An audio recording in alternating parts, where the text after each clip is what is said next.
Hello, good morning, everyone. We are live on the Bureau Export Centre National de la Musique YouTube channel.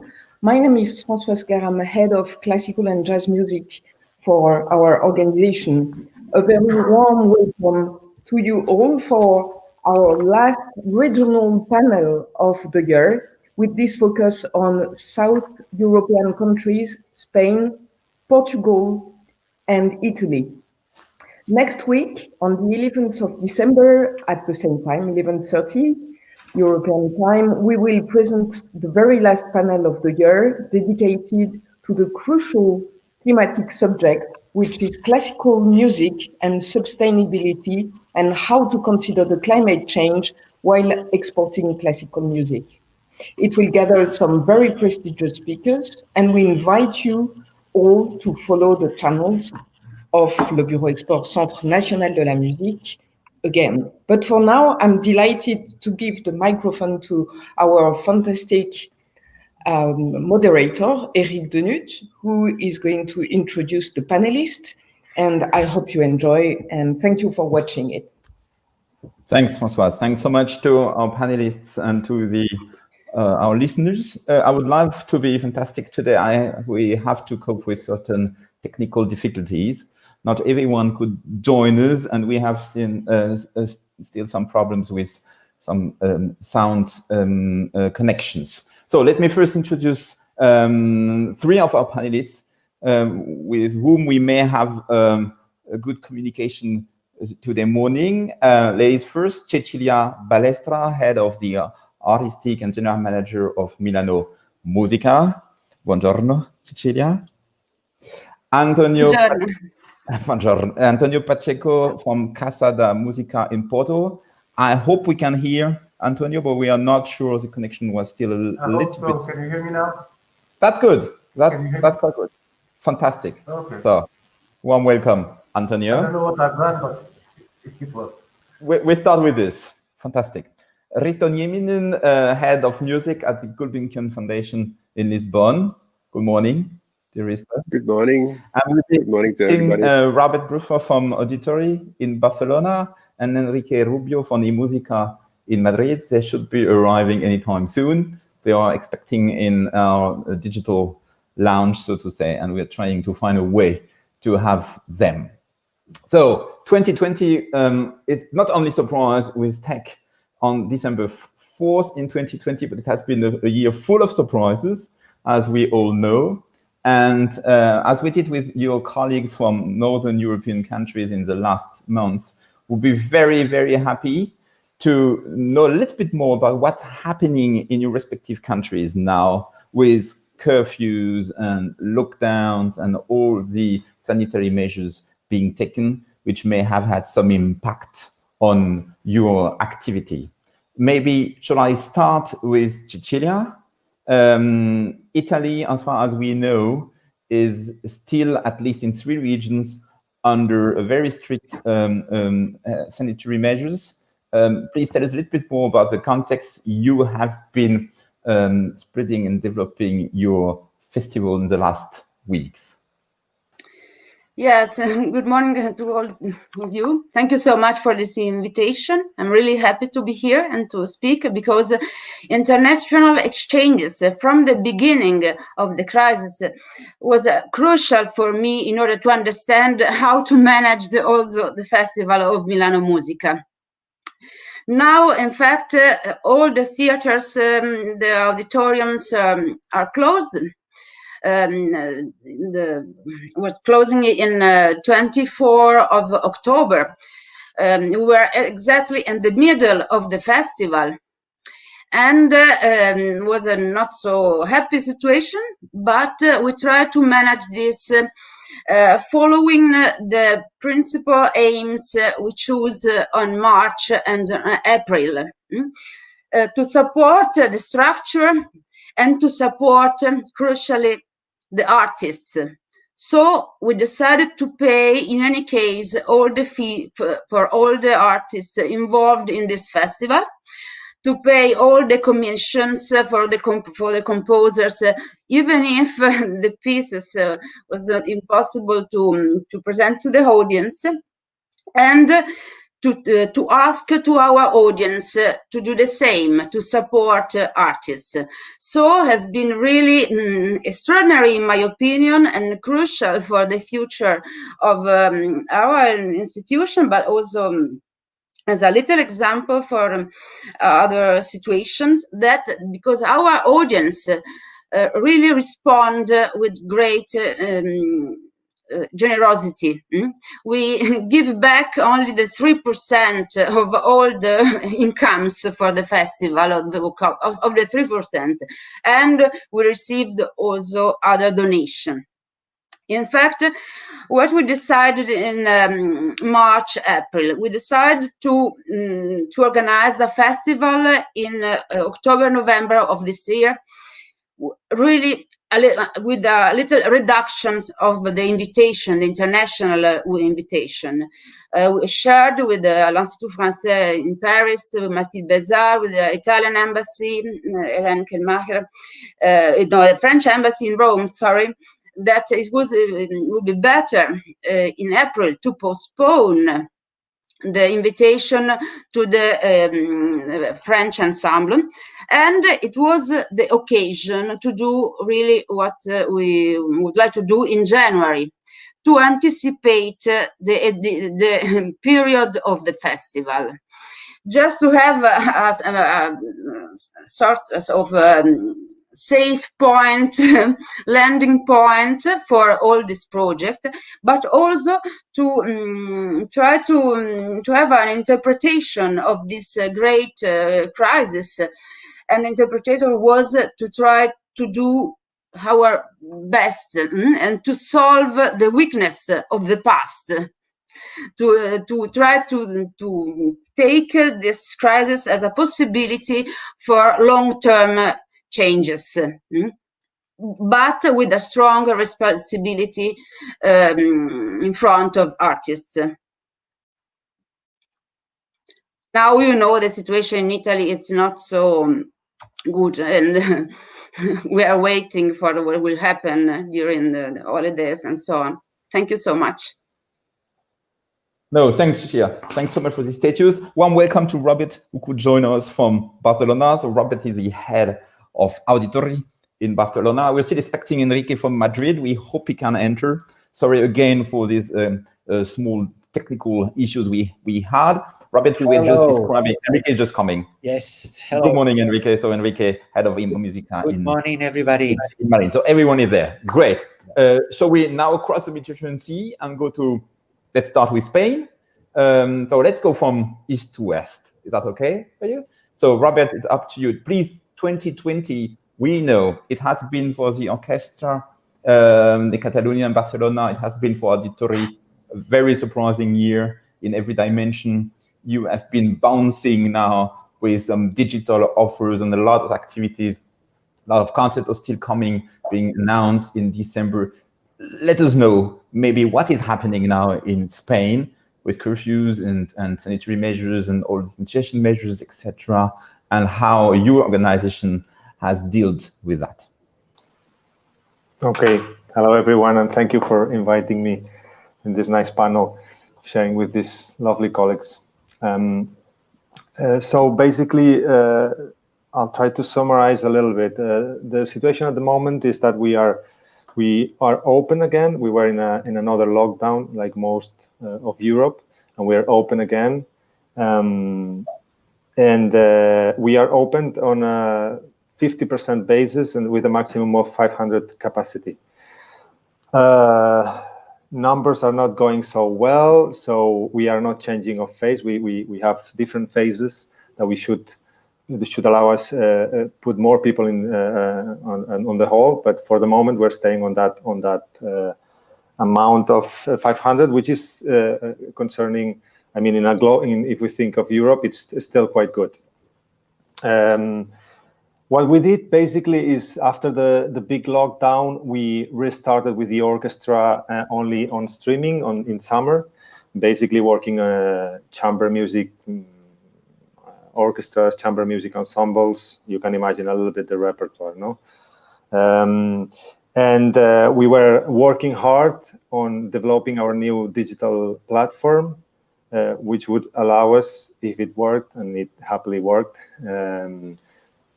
stream our concerts from September on. So basically, it was a nice start in summer for us to test, to see how we would do, because it was quite new for us to work on that world.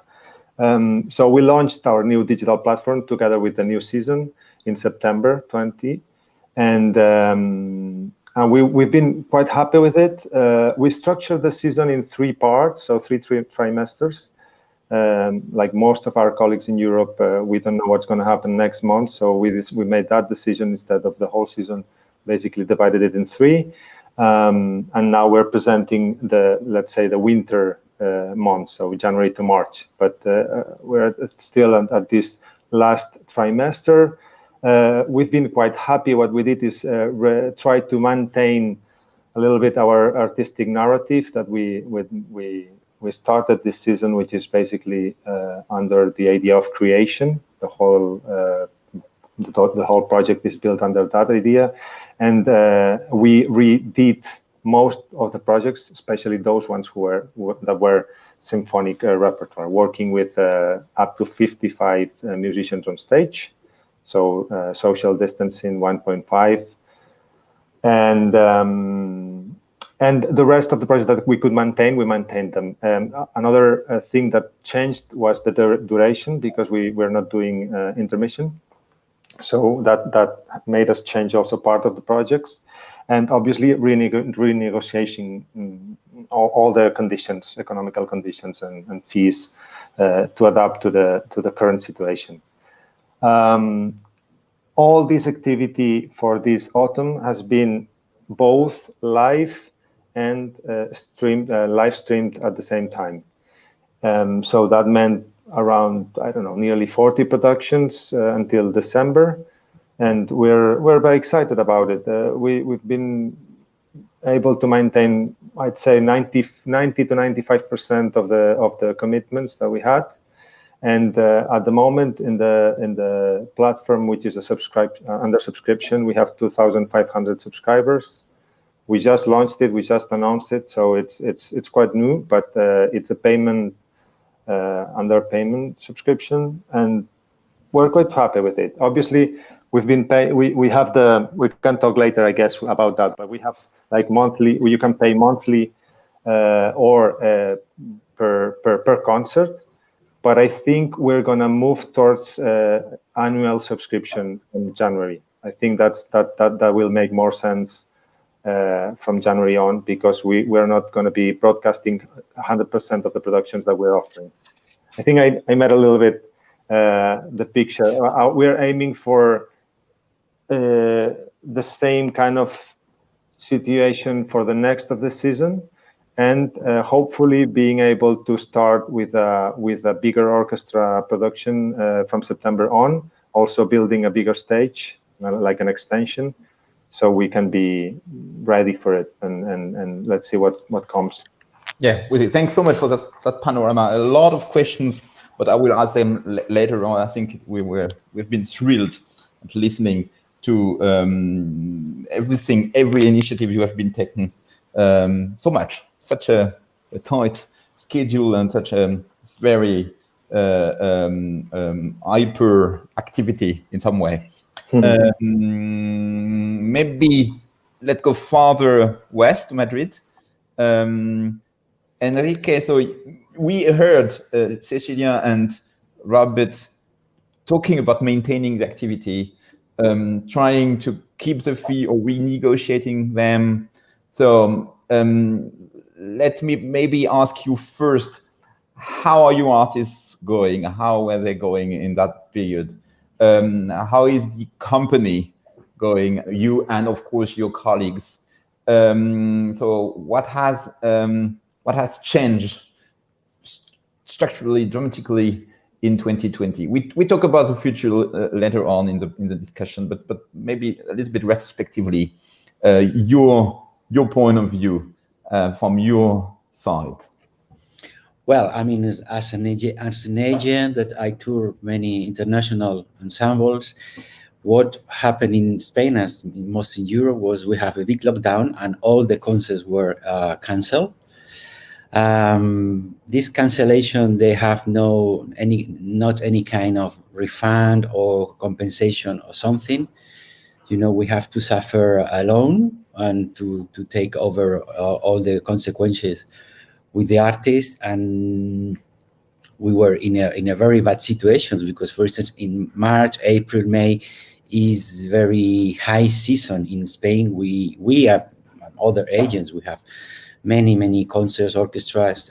For instance, the day of the lockdown, I have already something like 100,000 euros on on plane tickets. So we have to start negotiating. We have a lot of work, and obviously we start talking to the theaters. The concert has been canceled, to try to replace them in as many other places. They try to sort of find a place in the future where the lockdown were over. We managed with some cases, we didn't in other cases. We found a lot of empathy from some theaters and promoters in the say we are all in the same road and we have to fight together. We found not empathy in others, so it's very different. After the lockdown, what happened is we have basically the audience restrictions and the concern of the promoters that they won't be able to get through the box office the income they were expecting, having negotiated the concert on a previous basis, which were not at that time the same one. So some promoters, what they did was try to change the concert for a, let's say, less expensive one, in order to make the loss less expensive, but in order at the same time to keep the concert going. That happens to me, for instance, with Joyce Di Donato and Il Pomodoro. We have to change the concert, but we did a recital of Joyce Di Donato with piano. It was not only to reduce the cost, but also there were traveling issues that, they make it very, very difficult or very risky.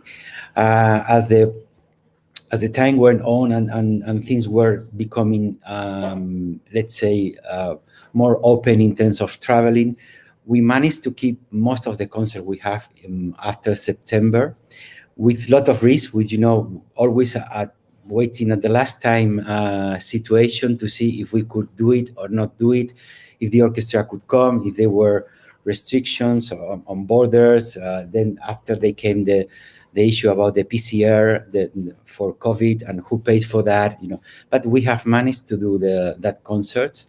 And I have to remark about what Robert said. In Spain, the situation is various from one places to another. Every region is under a different regulation depending on the situation in every region.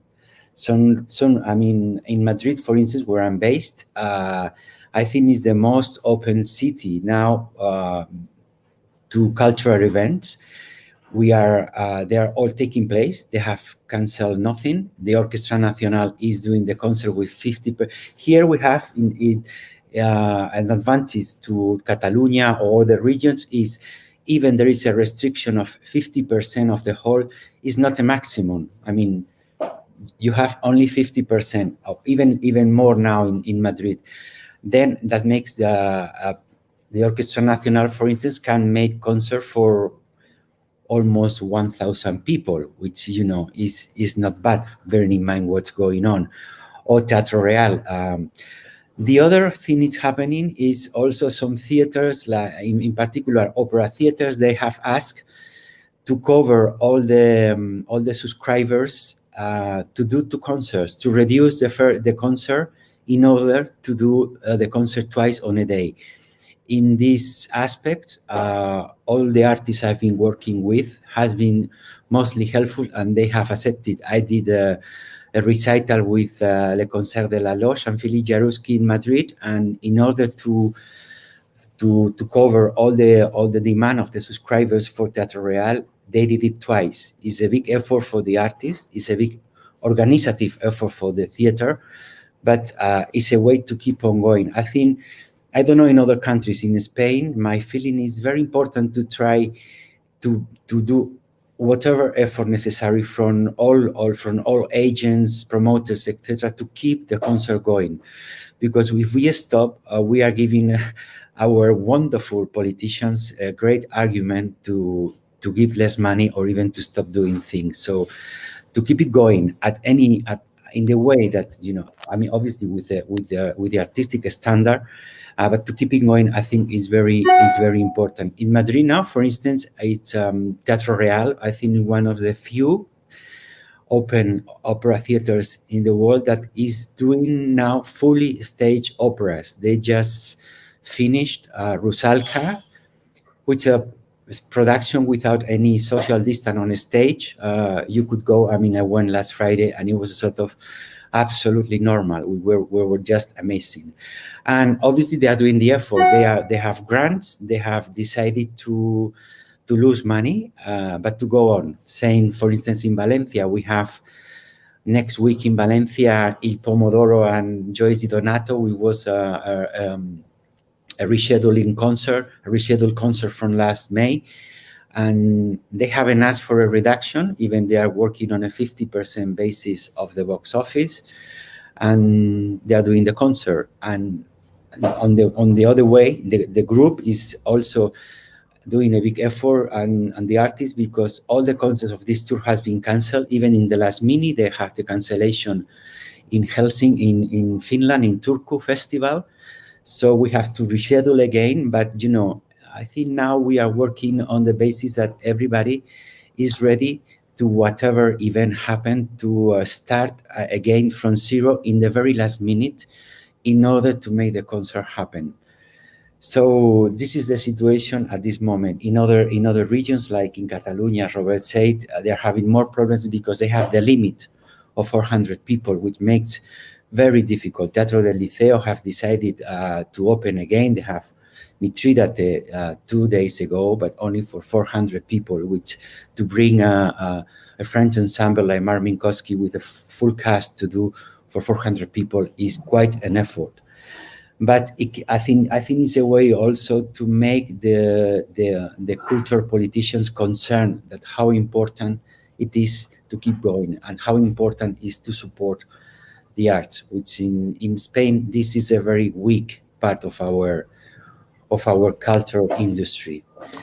And well, we from the business point of view and surviving, I am lucky. I was a healthy company, so we have many artists, and little by little we are going on. Obviously, 2020 would be a disastrous year, but we have expectations. We have many concerts programmed for 2022-21, and 2021-22 looks quite good. Even that we will have to adapt to the new economic circumstances, but I think all the artists are also getting to be concerned and to be realistic about this. That maybe from now we have to work on a different basis, and we will have to work big efforts. And I think the other big issue that maybe we can talk later, and which is very important for my colleagues because they are promoters and an agent, is the audience. Sometimes when a theater tell us that if we could do 2 concerts in the same day in order to attend all the demand, they have found that the first concert is full within the restrictions of audience, but the second concert is not that full. Or even last summer, the festivals, they thought they would have very good box office within the restrictions, and they didn't. So there is a problem with the audience. The audience, maybe because of the situation, when you are reading all the day in the papers that you have 400, 500, 600 people dead or whatever people infected, maybe is not what going to a concert or going to a public event is not, the best option. But this is something we all, as a global industry, we all have to find new ways to make the audience go back to the concert halls and go back to buy tickets. So that's a little bit of my point of view. Talking from Madrid, I'd say we are very lucky because today, for instance, you can go to a concert of the Orchestra Nacional, or you can go to the opera, and you can attend many concerts that in other places it would be impossible. Yeah. Well, thanks so much. I think, yeah, indeed, I have the feeling some areas in Spain are quite exceptional now, and for the best. That's good. You're also confirming that the learning curve of you as artist manager and other of your colleagues elsewhere in Europe is bringing you directly to be definitely good candidate for, I don't know, some military forces intervention overseas now. I mean, we have learned in our industry now to be so adaptive and resilient that we can probably manage every crisis situation. So we have great perspectives ahead of us for many other industries. Joke aside, I was just checking if Porto or Lisbon is more east or west, and I've now learned something. Porto is a little bit more eastern than Lisbon. The longitude is 8.7 against 3.4 exactly. So we start with Antonio. Antonio, I hope we can hear you very well. Let's have a try. Okay. Yeah. Okay. So we'll be quite silent. So Antonio is managing Casa da Musica with a symphonic orchestra, with a choir, with the Baroque ensemble, and of course with guest programming. So you would probably have a lot to say about what is happening now in Portugal, with curfews at least, and I think also some lockdowns in weekends, etc., which impacts a lot on time schedule of concerts, etc. And how did you cope with the situation in these last months? I think we are more or less now on the same page. I mean, we all have restrictions. We all have to take care of the security in house, both for the audience, musicians, and staff. But just to go a bit back to the origin, in March, it was impressive and will stay in all our memories, because our very last performance on the 7th March was a big production, Surrogate Cities by Hannah Doubles with the Symphony Orchestra, and Hannah was here the whole week to make a special light design and staging and everything. So it was fantastic, but it was very tense because throughout the week, while we were working with all the soloists and the orchestra and all the team, we didn't know if we could deliver the concert on the day, because we were all expecting news anytime. Luckily, we could perform it, and at the end, everybody forgot about the rules, and all the artists were hugging and kissing. It was a bit scary, but everybody was so relieved and so happy that we could leave this concert after performance rather after so much work, and then the other day locked down for a few months. So these were a very strange time for all of us. Our first reaction was shocking, of course, because we have to stop live concerts from one day to the next. As Eric says, those who know Casa da Musica, we have a particular situation because we run 4 in-house ensembles, so the Symphony Orchestra, Remix Ensemble, the choir, the chamber choir, and the Remix Ensemble.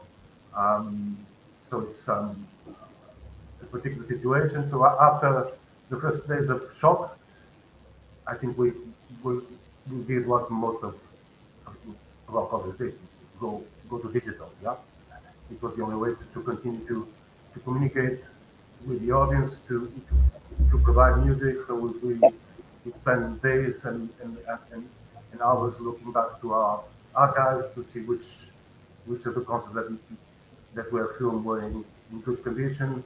So we started doing that. Also together with ECHO, and we are 3 members here, Risto, Robert, and I, who are ECHO members. We organize ourselves to broadcast every day, at least for a while, our own concerts on Facebook. So it was a way of each of us on the same day to put live one performance from the other concert halls, which was very nice for a while, because instead of we having our own audience on our Facebook, our orchestras could be on all the ECHO members' Facebook, and that gave a boom to what we do, and it was nice for a while, but after a while you say, I mean, digital is fine, but this is not what we do, and there's no economic model for that. Of course, we're all losing a lot of money. We have to pay salaries to the staff and to the orchestra, and compensations until we can to the artists. So these were very, very hard times. And at a certain point, everybody was, I am a bit tired and fed up of this digital thing, because it's nice, but that's not what we are supposed to do. We are supposed to perform live music with musicians, bringing the conductors, the soloists, the composers, and this we were missing, of course. And it was very hard for me to work from home for a while, 2 months, with all the devices that we know, with Zoom meetings, very long, very tiring. Yeah, it was hard. Then, as soon as we could, on the 1st of June, when the Portuguese government say we can now open the concert halls under certain conditions, which were very, very strict, we had to organize ourselves. One plan for security, because it's not an easy building, because it's complex, all the emphasis. So it was a very, very hard work to make this plan, which would provide to totally separate. I'm not going to get into details because this may be boring, but it was not just very engaging for all the stuff, but also very expensive. To double or triple or quadruple the cleaning system, disinfect all the spaces, all the surface that people could touch and so on. But we reopened on the 1st of June. First, we tried it with a rock orchestra, because it's much smaller group, so it was a test for us to see and check if our plan was working. We could only accept 300 people in the hall, in the main hall, because we could not open yet the chamber hall, because it was too small and much more complicated. So I think we made the first in Portugal to reopen on the 1st of June. People understood quickly that it was perfectly safe to come to the concert hall, and I think that throughout Europe there's not news of people infected in concert halls, which is very it's good news, because it means that everybody was doing their job in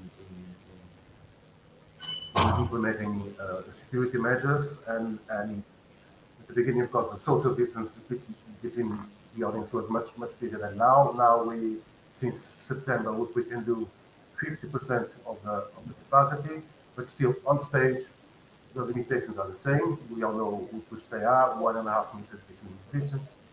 Now, the biggest problem, and I know that Christo is also very, very concerned about this, we discussed this several times, is the situation of the choirs. Because at the time, there were many studies on instruments, on the project, brass, woodwind, and so forth. So we had enough information about that situation, and it was not as bad as we may have thought.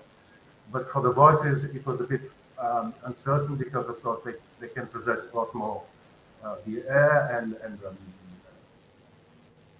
and be more dangerous. So this was the last thing that we did. It was at the end of July, one short concert, 1 hour, with our chamber choir, but they were all just 18 singers, and they were all spread in the semicircle in the stage, using the whole stage. Of course, if for instruments in an orchestra that I used to play shoulder to shoulder almost, it's hard. For voices, it's even harder to be 2 meters away. But we did it. We did the first concert in July, and everything was fine. There was no infection.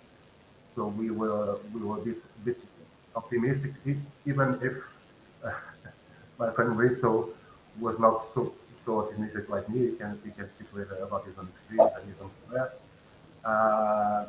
And then in September we could go a bit better, like we are doing now. So the big challenge was that we had to change or rethink all the seasons that we had announced with themes, with very particular works, with big offices that of course we could not do. So that was the first big challenge, and also a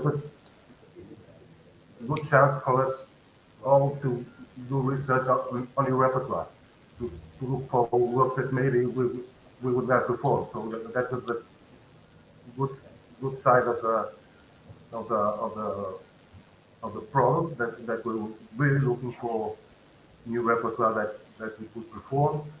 But of course we are missing the big, and until a long time now, big pieces like Mahlers and Bruckner's and so forth will not be possible in concerts. There were exceptions, like we know in Austria, in Salzburg festival, they did Mahlers and so forth. But as far as I know, for instance, the Wiener Philharmonic musicians, they do COVID test every day, which is crazy. First of all, it's crazily expensive, and crazy painful for the musicians to test singing the notes every morning. I cannot imagine how it must have been, but they, they are Austrians, they big marks. Then we had. Is it enough for now? I'm talking. No, please go on. It's nice because we are all isolated and we feel lonely in a way to not to be together with our friends and colleagues that we used to meet regularly, and we go to visit each other. We travel to see Milano Musica or to go to Lisbon to Gulbenkian or to Auditori, and we meet each other and we talk, and now we all feel so isolated in that we also miss these moments that we can see our friends and talk and discuss and share our ideas with the others. Just to finish for the moment, and give room also to other colleagues, because our major concern was not just our situation, because we are all losing big money. That's clear. Luckily enough, the Portuguese government has been generous, and they kept the subsidy as they promised. So that's not a major problem. But we have to understand, and it's reality that private companies are not doing well. So the sponsorship went down. Also because we had less concerts. So those concerts that were allocated to certain sponsors did not happen. So that was that situation. All the commercial income did not exist because no rentals, no restaurants, but we have to think at the same time not just about our situation, because it's short term, but also of the whole ecosystem, and maybe we can talk about it later, because Eric said that subject for another moment. But we have to think about the ecosystem, not just artists, musicians, conductors, composers, the publishers, also that nobody speaks. They are in big trouble because they live by renting the scores. So it's all the industries that are around us. If we don't stick together and have a plan, this will affect us all in the future. And it's not. And if we, first of all, if concert halls go really bad in financial terms, there will be no future for anybody, for artists, for publishers, So yeah, we have to find out a balanced way of surviving, keep doing concerts as much as we can in different conditions. Yeah, but while we can, we continue to give concerts, and that's good enough for now. Give some ideas later if after this the point just give you some point of view. Hi, Mr. Boy. Well, thanks so much, Antonio, for this very comprehensive and wise words. We keep thinking about this. I mean, first, let's enjoy that moment of intelligence, collective intelligence, and gathering together, thanks to the Centre National de la Musique in Paris and to the digital tech. So that's great. It's good you mentioned it. And also let's keep also this idea of concert halls having to be flourishing as the core centers or forum or agoras of our music, upon which the whole system is built. Maybe we can talk about this later. So we go to Lisbon, we go to the ocean. So we can't go much more farther west in Europe, at least, with Risto. So Risto, like Casa da Musica, you've got, of course, this fantastic also orchestra, symphonic orchestra, conducted by Lorenzo Viotti, and you have got also a lot of musicians, choral forces also in-house, plus also a great programming, one of the leading houses in Europe and the world. So what happened in Lisbon since March? I know you're also very active. We could check it. There's still a lot of music going on. So how does it relate to your activity within the wider context of sanitary measures in Portugal nowadays? Thank you, Eric. I'm very happy and honored to be in this group and this meeting, and very useful also to us to hear colleagues and comments, then hopefully from others. And hearing the colleagues now, I see that our measures and the restrictions and the possibilities are more or less the same in the Iberian Peninsula. But and also the fact that we were closed from and it happened very quickly, and we couldn't, and I think nobody could imagine from one day to another. One day we had a concert, a normal full house and everybody happy, and then the next day we should have had another concert, and then all of a sudden nothing, and we had to close down everything. And this lasted from like the from the mid-March until the end of June. So it was a long time. And of course, then we had to, what we did in the first hand, we said, okay, we canceled and tried to move for other dates, concerts that were planned. And then when in the beginning of July, it was sort of more open and we could imagine doing something, but still without audience, but with small groups of our orchestra. And so we did some concerts, and also we were learning a lot about streaming and recording. We had the in-house equipment enough to do sort of the basic filming and streaming, but we were not very used to it because we were not doing it regularly.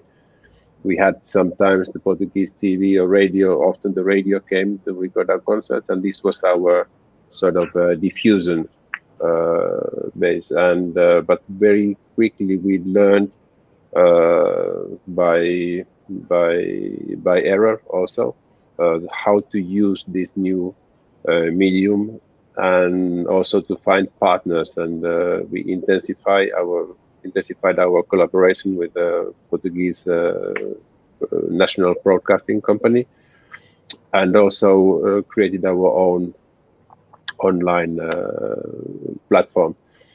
And then in the autumn, we were on holidays the orchestra was on holidays in August, and in September we started again, and little by little accepting audience. And now the audience restriction is 50%, which means in our hall we have 600 people about 600 seats available every evening. And one of the very sort of positive and things that made me very happy and sort of gave some kind of confidence is that the audience was coming. And when we put out at the moment 3 months, we announced 3 months every time. So we just announced now the 3 first months of next year, so January, February, and March, and everything was sold in very short time.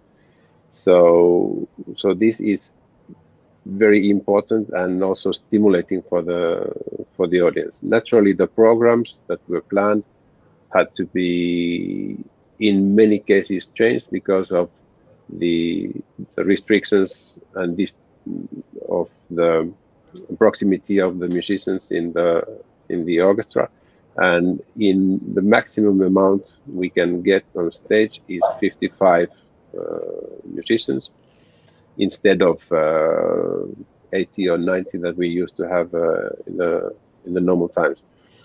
And also the musicians had to learn how to hear each other, especially the string instruments, because they were used to sit side by side and share the same music stand. And then there was one turning the page, the other one was sort of playing while the other one was turning the page. And now everybody has to turn the page, and they had to learn to do it very quickly and in a way that it doesn't affect the music. And also, more importantly, still to hear each other. And this took some time, and I think it will never be perfect because you don't have the same fusion of sound that you normally have when musicians are close to each other. And then, of course, you have to, when you program and you see the effective that you need for a certain piece, you will learn to calculate very in a rational way. So if we want to program a piece that needs a piano in the orchestra, we need to take into account that the piano takes the space of 4 violins, for instance. So it's like a puzzle. But the good side also is that we learn and we discover new repertoire that normally we wouldn't have played, and so this is a sort of positive side also.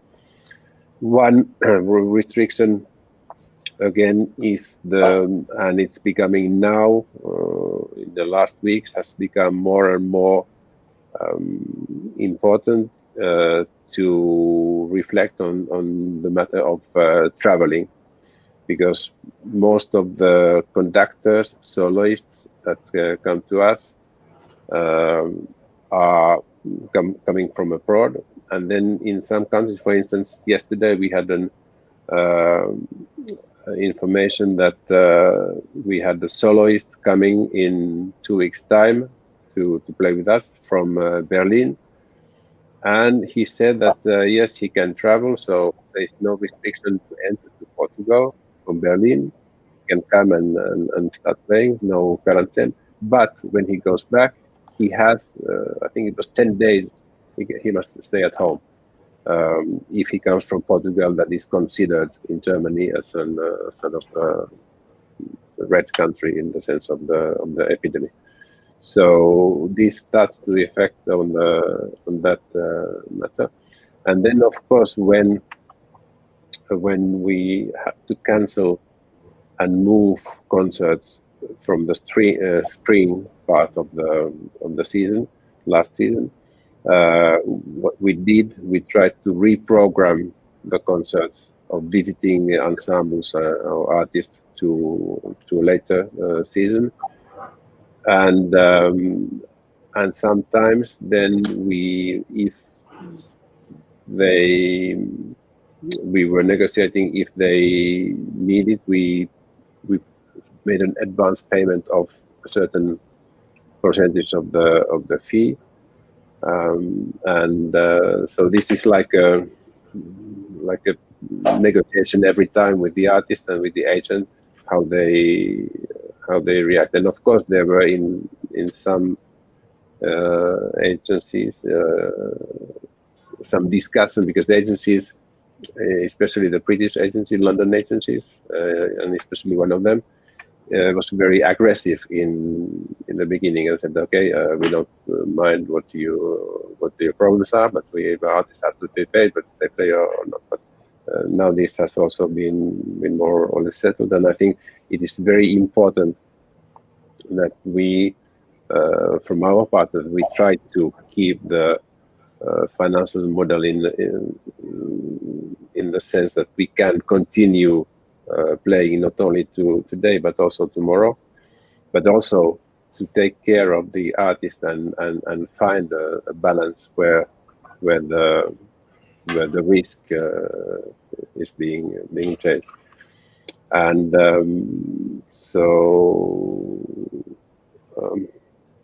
what else?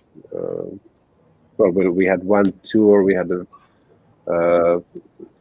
very precious, prestigious international tour that was scheduled in spring 21, and we had to move that into 22. So this kind of things that you have to even anticipate, because you already know that there are difficulties in making this happen. And so yeah, I think this is more or less the situation at the moment. Great. Thank you. So maybe under your control, if I may summarize, I had the feeling, or most people living in Northern European countries may have the feeling that what is happening in the Mediterranean southern area with classical music is always a little bit more difficult, because there may be less political support, there may be less, private resources, etc. But I have the feeling, after your descriptions, that this is probably the case in some parts, but not so much in the big cities, and not so much with famous, notorious institutions like yours. So you just have to tell me if it's not true. But I had the feeling you found ways in some way to balance through, the generosity of your subscribers, the generosity of your audience, your close link to communities, local communities, to the benevolence of artists and artist managers. So you find a way to cope very well with the challenges of that situation. And I have the feeling you can look with some optimism into next year. So maybe let's come to next year's challenges. Maybe I have an array of questions, and please, first one who wants to answer, take the word. My first question is quite technical. I have the feeling you move digital in a very rapid way. So did you build it with internal resources? Did you take some external resources? And are you feeling you'll get enough support from TVs, audiovisual public funders, your governments, local communities, to be able to have a dual offer in 21, 22 and the coming years? Like the stage, Antonio stressed the importance of the concert hall flourishing, but also on screen. So my first question is, how do you see this? So relatively to the digital offer. The second question is more artistic. You all stress the fact that repertoires had to be changed because of that maximum capacity of 54 with symphonic orchestras, or problems with choir and adapting to sanitary and safety measures, etc. So would you say this was only for that season until there is a vaccine coming up to Europe and bringing some immunity to a large part of our population? Or would you say your music directors, your musicians, your audiences are now searching for such innovative repertoires and ways to program music. And maybe the same question is not so much about content than about duration, the whole interval question, the time you're starting a concert. Enrique said about the fact that some artists may wish, or some promoters may wish, to offer twice the same concert in the same day. So, you know, all this kind of package what we do offer. And maybe a third question. Sorry, put them because I know though it opens certain doors, and please close them if you don't find them fertile, and open new ones. Feel totally free for this. Models, we heard from former panels that the budgets will be very complicated to manage in 21 and coming years. In the UK, in Flanders, in the Netherlands, maybe a little bit less in Germany. You know, France, we never have the feeling there is any problem with money, but we may have them, certainly. Did you already had some very serious talks with your public funders or with sponsors? Or you feeling that? And what is your roadmap? We didn't talk much about how your staff was managing that crisis, what you made, or could be, which changes you did provoke maybe in the organization, you know, with I don't know, distant working, etc. But maybe, so my third question would be, how does it look like, and what kind of moves you have already taken, or what kind of you know, visionary steps you want to take? So to summarize, first, classical music on stage and on screen, will you get the right support for it? Second, program changes, artistic contents, duration, the product in itself, if I may say so, how you see that? And third, how can you finance it, with whom, and does it have any impact on your organization? Sorry for being so widespread, but so please. Well, as for the streaming, I said that we learned how to use it, but we have now in long term, I think we have a problem to solve, and I'm really a bit jealous to what Robert said in Barcelona, that you have a paywall to at least to some of the content, because we have been streaming for free, and people are used to get it for free. And how to make this as a part of especially now in the times when you lose a lot, half of the box office, which is an important element of the budget. So you are already losing in the box office, and then if the potential audience that then later could come has been used to enjoy the concerts at home for free. So this is a question that we will have to manage somehow in the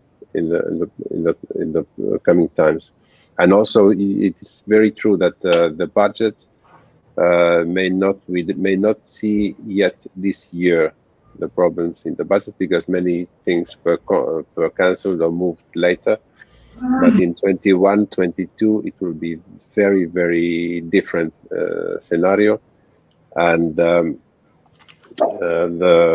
our plan, what we have done, is that we think that this season is sort of until next summer is gone, but that from September 21 we would come back to normal with the going out of the epidemic and the vaccine and all this, that we can fill the halls and do the normal programmation. And if this does not happen, the shock will be a big one.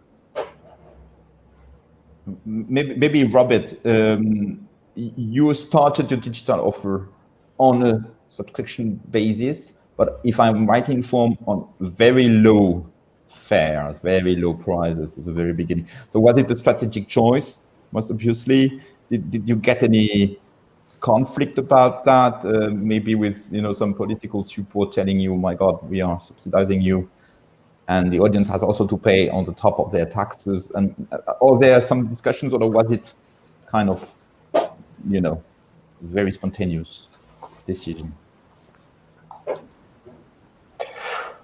Well, first of all, we understood creating this platform was part of a change from the traditional marketing strategy to a digital marketing strategy.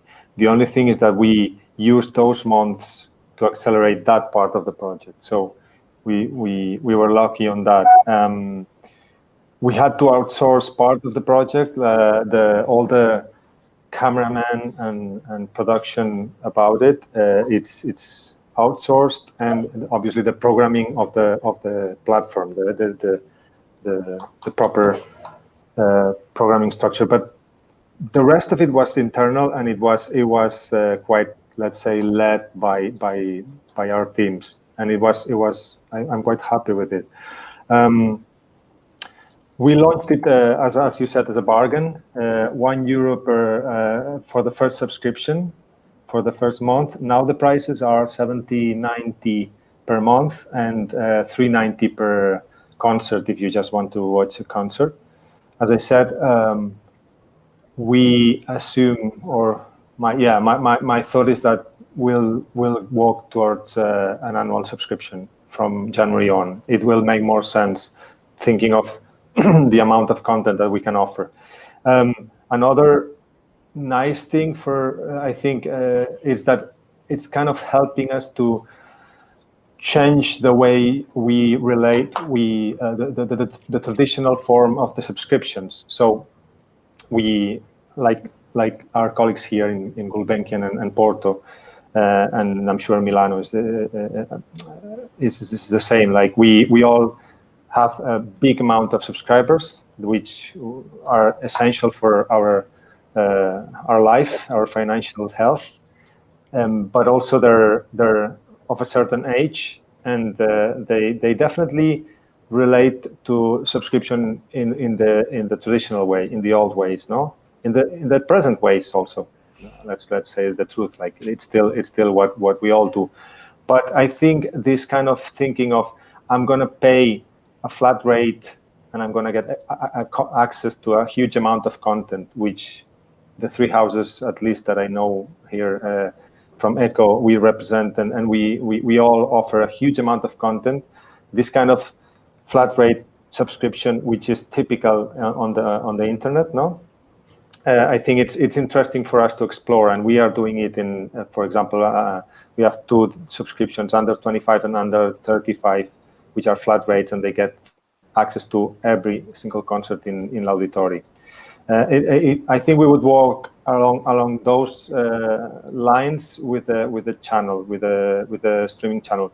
And then another interesting thing that we are starting to notice, and we'll see where it takes us, but it's that the fact that most of our sponsors are very interested in that platform and what can come from those new ways of communicating with our audiences. And what's happening is even some of our biggest sponsors are saying, like, okay, we're not interested anymore in what we were in sponsoring before, but we can talk about exchanging content and so on. So that's another interesting, I think, path and financial possibility, because obviously it's a challenging project, and we are all most here public institutions, so we can face it. Maybe from the private point of view would be more difficult.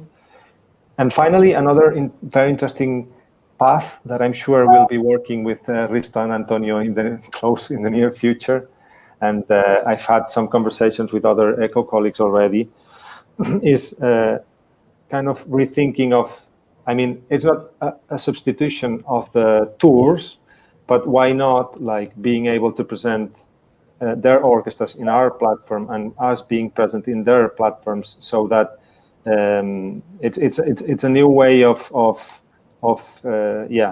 communicating what you're doing and being present in other places, and that's, I think it's a nice new interesting path for all of us, exchanging contents and creating audiences through those platforms. I'm sure, like Antonio was saying, it's not a substitutive, it's not a substitution. I don't know if that's the right word, but like substitution of the live concert, which is what we are created for. But it can enrich so much the whole experience and bring other materials to the concert. For example, we wanted to eliminate the paper from L'Auditori, and that, I mean, I don't know if completely is impossible, but most of it, and that's a new path where we, like most of you guys, I guess, we don't have programs at the concerts anymore. It's all online. I don't know. There's so many possibilities on that path. We all own the most expensive part of any recording. We own the musicians, the orchestras, and we own the concert hall, the rentings. We also have part of the equipment, if not all. So we can kind of create our own label, our own brand, and own it and manage it. And particularly for us, which we come from maybe countries where, as you were mentioning, we are not the big tradition of classical music and classical repertoire, to work on our own authors, our own composers. It's very interesting also, because we commission a work knowing that it's going to be premiered in 2 years sometime, but also that it's going to be recorded and it's going to be part of that platform in 2 years. So that's also just for documenting. It's also very interesting, I think. So there are many possibilities. I don't know if I answered. I just spoke about the streaming part, but anyway, I let my colleagues talk about the rest. You did. Antonio, maybe some complimentary. Yeah, if I may add something. There were two phases. First, when we were locked, we did only digital and streaming. We also did with almost just our own staff. We are well equipped and in-house, so it was a big challenge and also a nice thing for our staff to be different and to experiment and to explore new capacities which they had, but they never explored. So that was positive in itself. Now in this time, this different phase where we are giving live concerts and still at the same time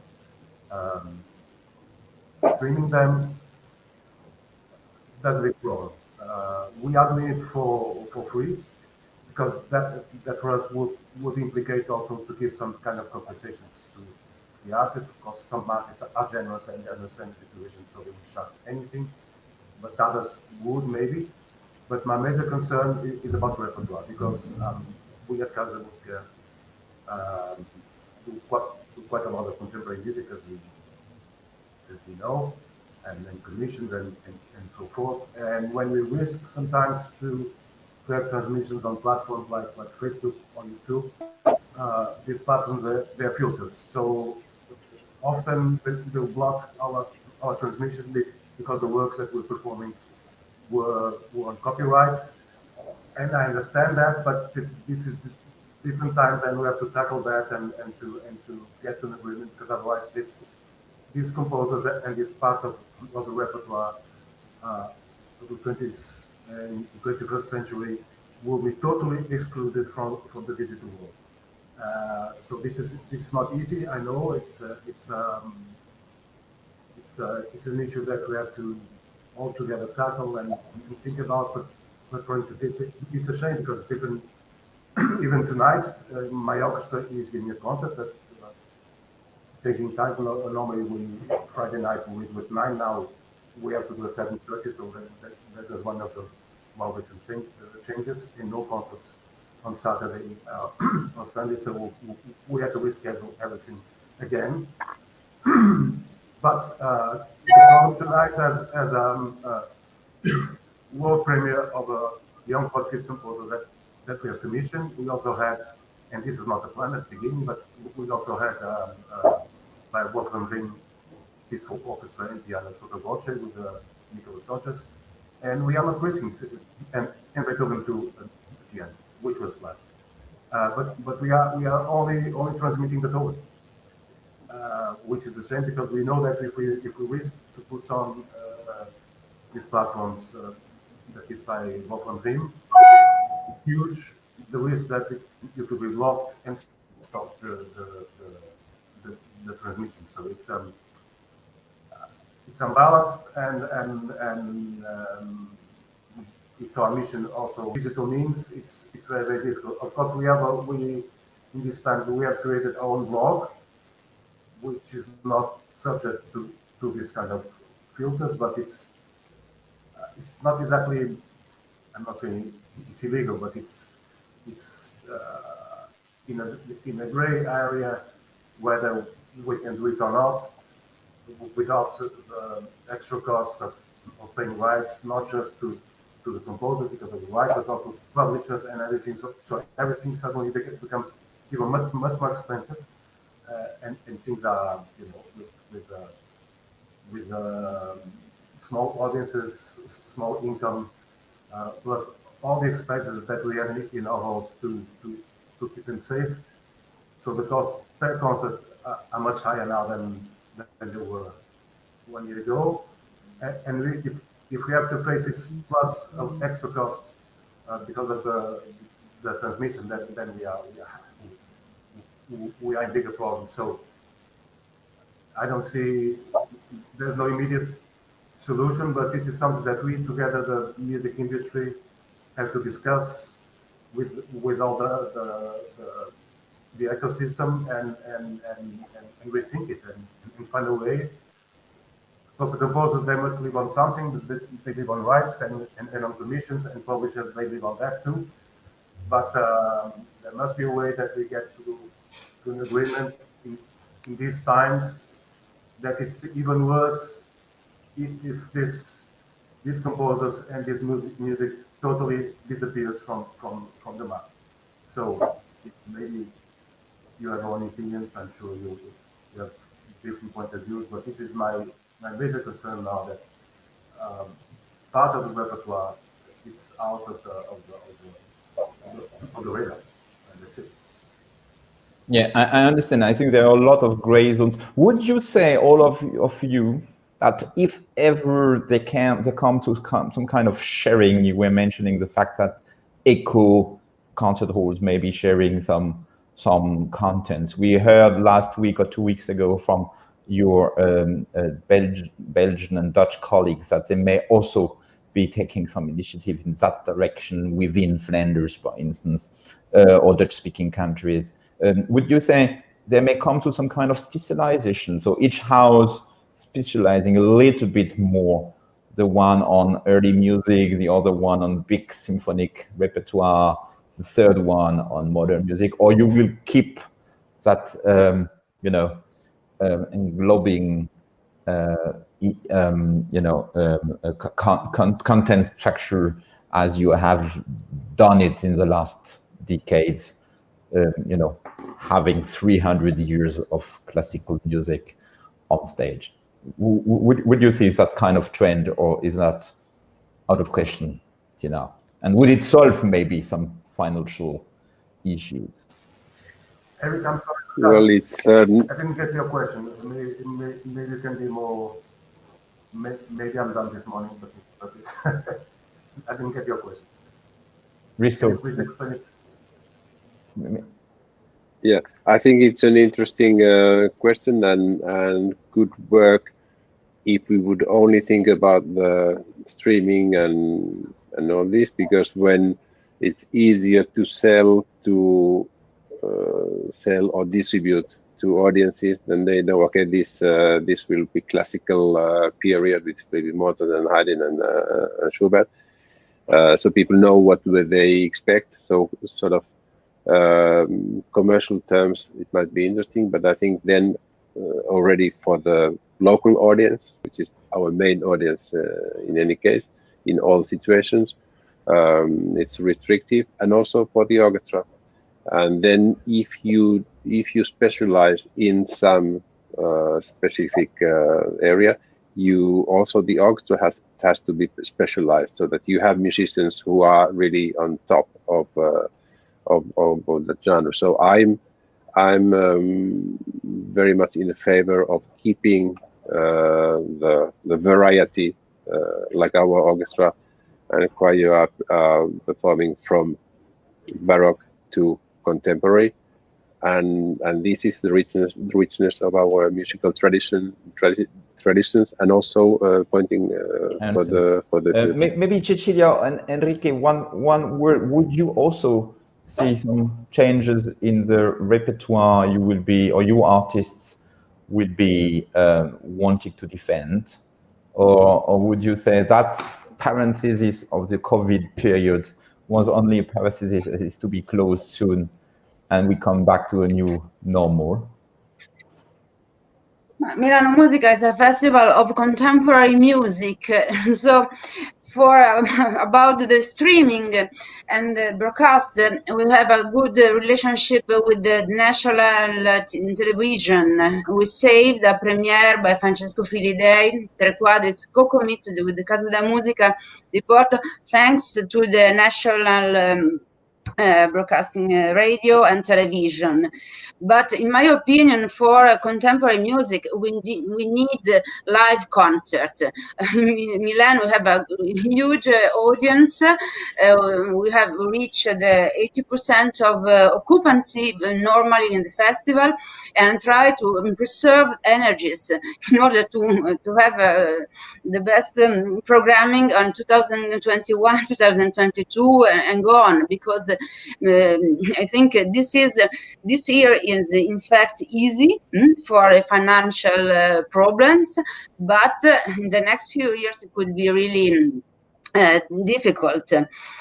And so I think that we have to promote the idea of the crucial impact of the creators in our musical society and for the society. The result of Milano Musica was also demonstrate, in my opinion, how contemporary music create a really strong relationship between artists, audiences, institutions, and so on.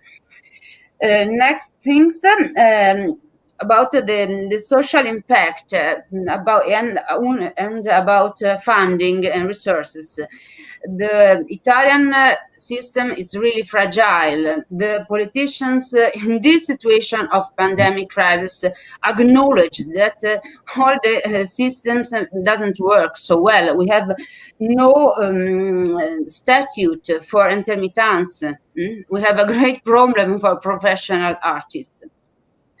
And so, in my opinion, it's really important for us, for Milano Musica in any case, to have activities in educational and social field in schools, prisons in the next years.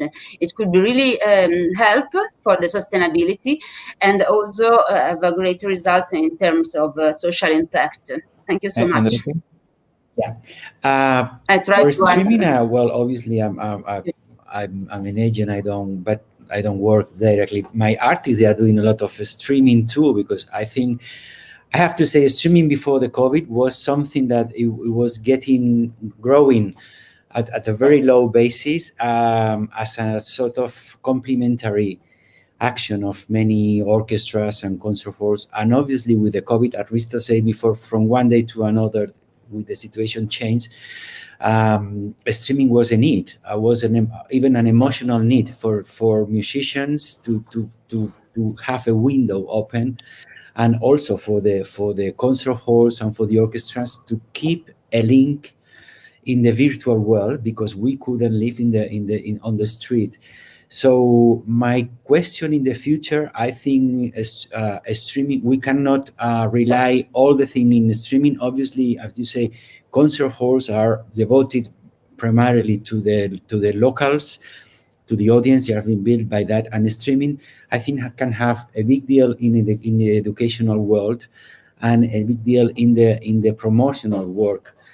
But sometimes I'm concerned about the overdose of streaming. When I open in the morning in the office my Facebook, I have something like 50 possibilities to attend a streaming session on this day from orchestras, concert hall, artists. I have one of my artists, Les Arts Florissants. They are doing an extensive work in the streaming, wonderful work.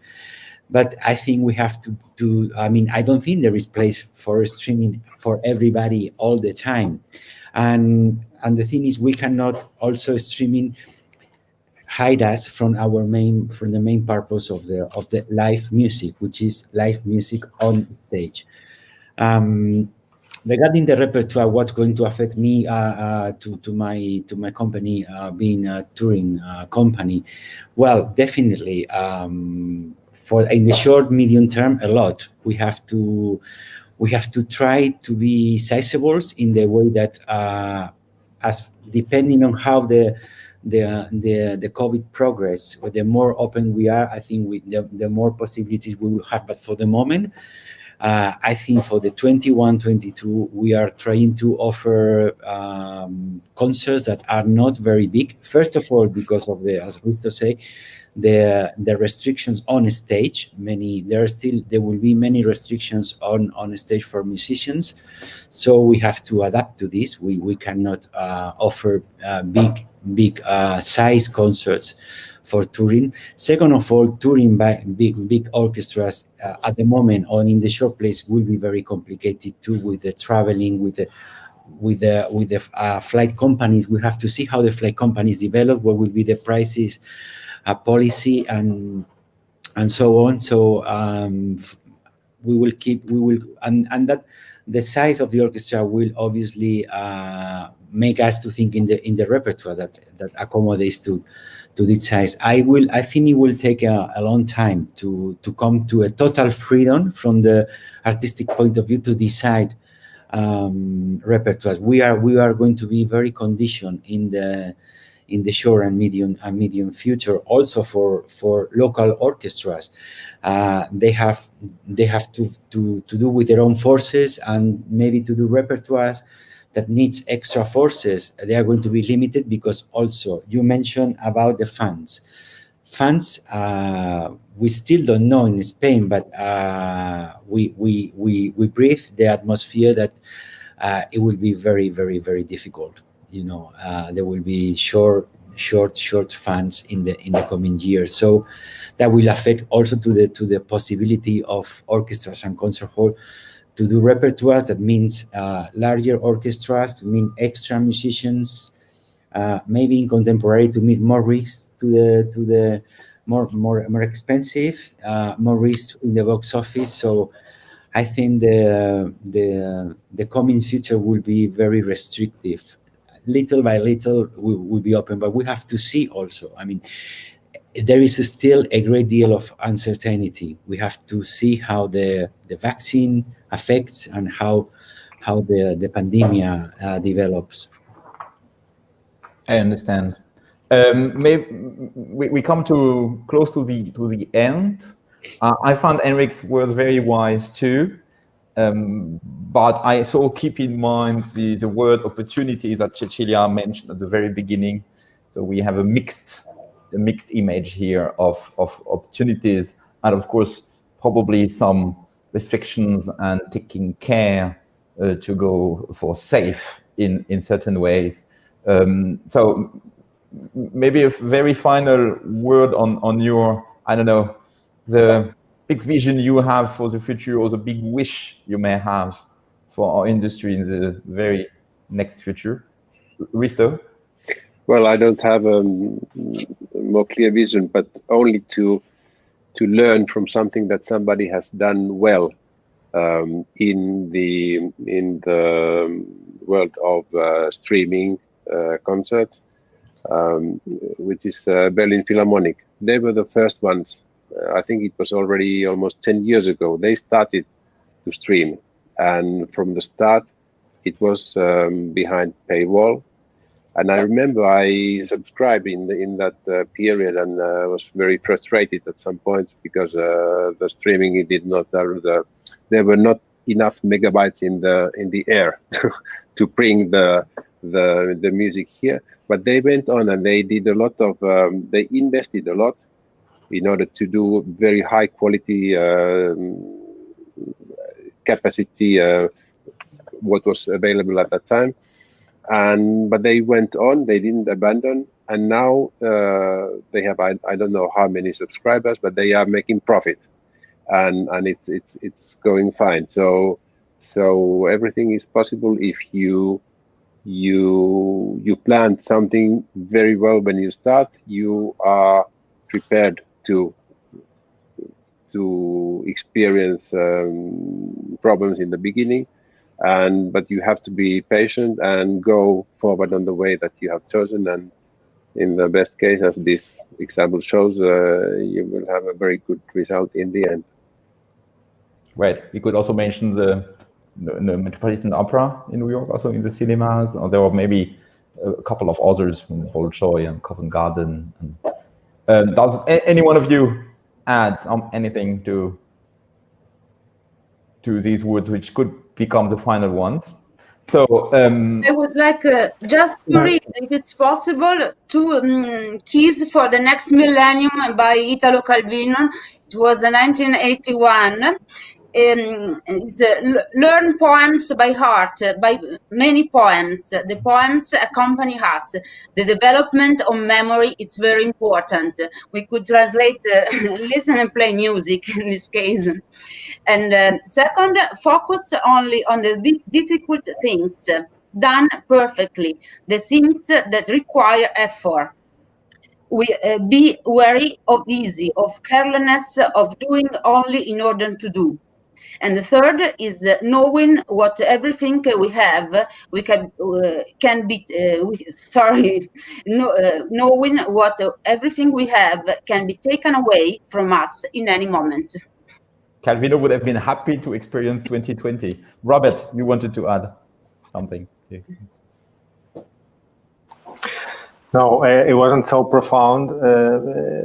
I just wanted to say that I'm quite, despite the circumstances and the obvious reasons, I'm quite optimistic about the future. I think the digital world is a path of no return. Obviously, we are done for our locals and we are done for live music, but it's a very interesting path to take and to explore and reach our sector. And I'm quite optimistic. I think we will be facing definitely a similar situation for the next 6, 7, 8 months. But after the vaccines start have an effect, probably for the end of 21, we'll be facing a very exciting new moment with challenging financing problems, definitely.